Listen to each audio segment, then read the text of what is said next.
I'm Heather with WTI. Main and Mesa make a great stoneware candle pillar set. I want to show you these up close. I use these in decor around the house. Sometimes in photography, they're great to use. And your eye is drawn when you have a set of 3. So I will set 2 pillar candles in these and 1 beside it. And it just really draws your eye to the room, gives it a focal point, and it's very soft look. And if you look closely, they have a little texture to them, which makes it even more beautiful. I like the staggered size. This, again, is really appealing to look at in decor. They are ceramic, so I have to tell my kids to back off, but they are sturdy enough that they're not gonna accidentally get knocked over. A nice wide base here.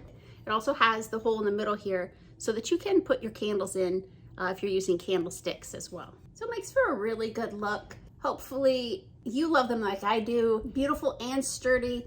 They're a great addition to any home decor, and that's my point of view.